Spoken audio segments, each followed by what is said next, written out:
I'm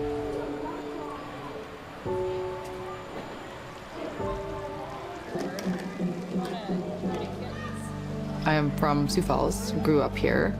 Part of my clinical training was at Stanford, and then I left for residency, but came back to work on the Imaginetics initiative. I was really fascinated by the potential for genetics to inform wellness and prevention as it relates to how we use genetics in predicting risk for common diseases like breast cancer.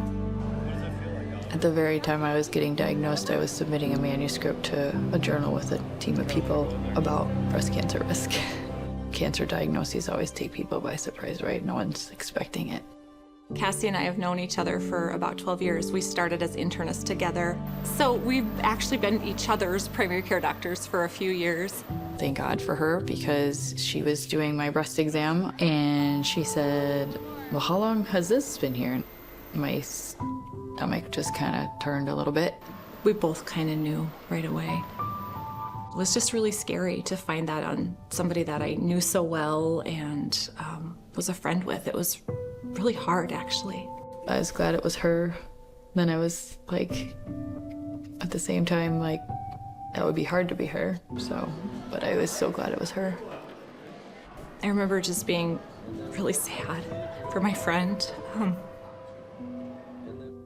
Just knowing what she's worrying about and seeing her have to go through that.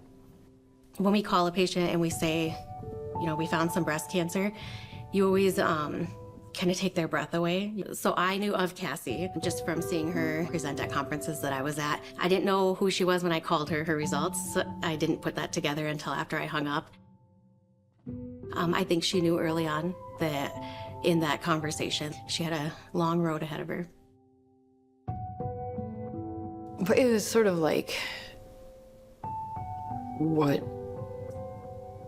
Yeah, like, is this really happening? I kind of felt like I was watching myself.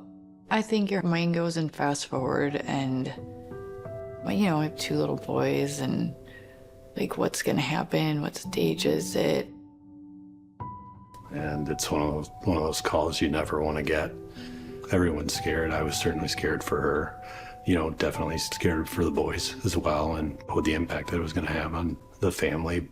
You know, my heart just kind of dropped and it was just a lot of like prayers that weekend. And yeah, it was a hard few days.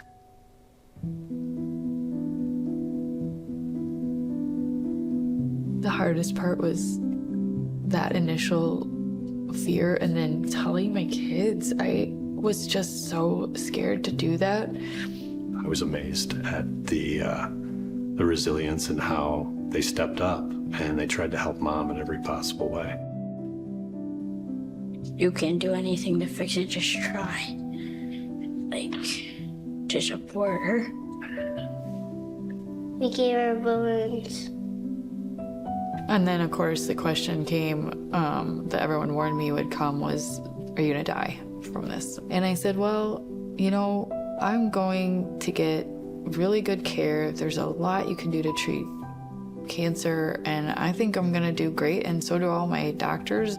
My heart broke for her, just knowing what she was gonna have to go through. Thinking about kids having to grow up without their mom, that's the worst. She has worked with us and with our initiatives prior to her diagnosis, so she's really been a part of our team. You still might have some tightness, tingling, burning, stiffness, or intermittent shooting pain.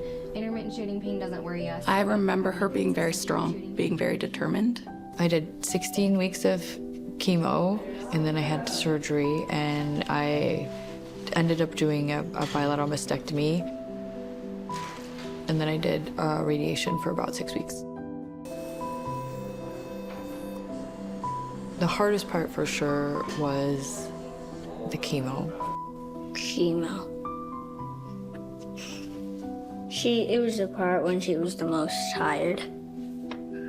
That was really hard because there were days when I was just like, I can't do anything really. The hair thing is tough, tougher than I thought And it started to get pretty scraggly and patchy.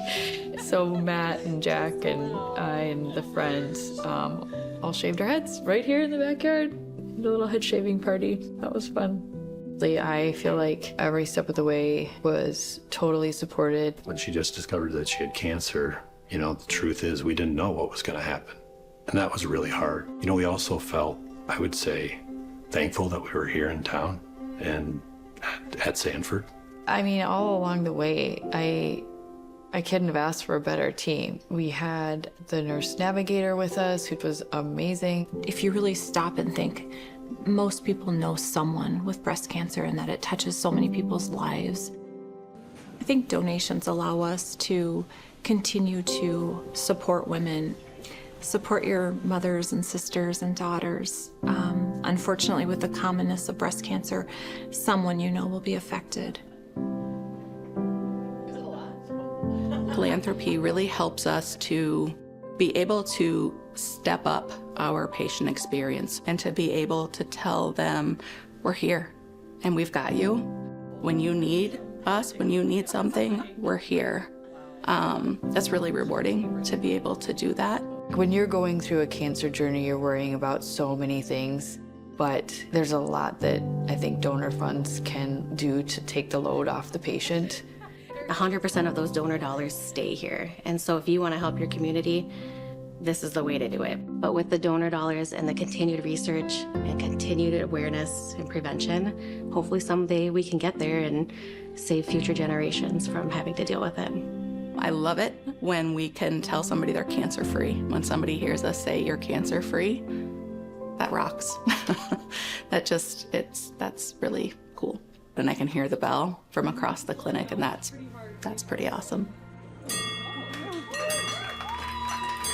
I mean, I never, I don't know why, but I never kind of imagined myself in the patient journey, but I couldn't have had a better experience.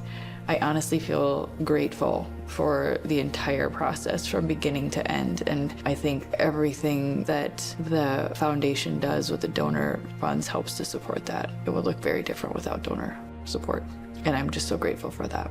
And I honestly, I cannot even tell you how humbling of an experience it is.